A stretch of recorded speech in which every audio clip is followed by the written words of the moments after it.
joognaa Xaaji Daahir Stadium oo ku wada ciyaari doonaan maanta team nooga yimid wadanka walaalaanahay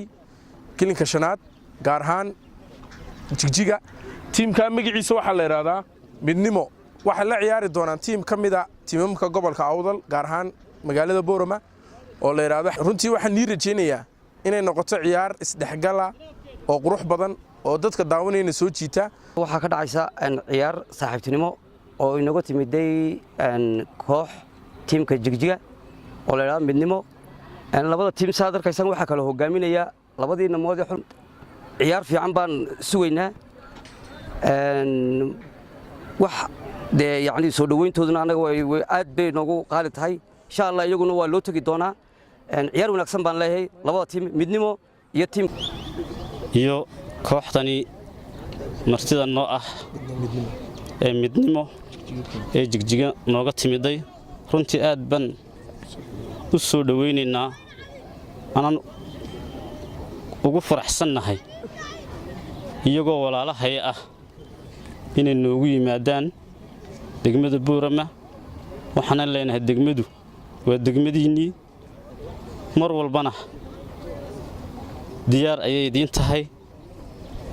waana nagu soo dhaweynaynaa runtii arimahan oo kalena waxay wax ka tarayaan isdhexgalka bulshada khaasatan dhalinyarada gobolka soo maray waxaan mar labaad iyo mar saddexaad ku soo dhaweynayaa teamka Midnimo ee walaalaheen nooga yimiday Jigjiga waxa la ku soo dhawaada degmada Boorama ku soo dhawaada maxay garoonka Xaaji Daahir Stadium aad aan loo soo dhaweeyay anagoo ka soconay magaalada Jigjiga kooxda magaceeda waxa la Midnimo waxaan ka nimid dawladda Soomaalida Itoobiya magaalada Jigjiga aad baan loo soo dhaweeyay waxaan laga hor yimaado dhexda ilaa bila agteedana laga hor yimid si fiican noo soo dhaweeyay si fiican loo qaabilay idin noomay kale maayarku la socday barasaabka la socday cid kasta la socday si fiican noo soo dhaweeyeen iminkana waxaan rajeynayaa ciyaar qurux badan in xagan ka dhacdo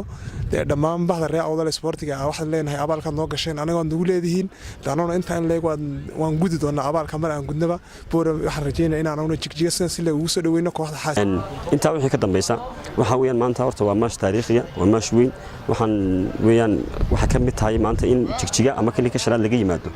waxa hadni waqtiyeena ugu dambeysay bariisamaad baahid laakiin imika waxaan u maleynayaa inay soo dhaxgalka bulshadu iyo waxa weeyaan kacdoon ku cusbaayay Abi Ahmed oo maanta saameynta koobaad leh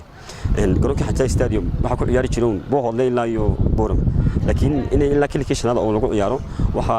siyaasadda cusub ee Itoobiya ayay ka mid tahay waxaan mahad ballaaran siinayaa gudoomiyaha degmada oo ahaa shakhsigii kaliya ee saaka nagala qayb qaatay ee sida fiican ee sharafta leh milgaha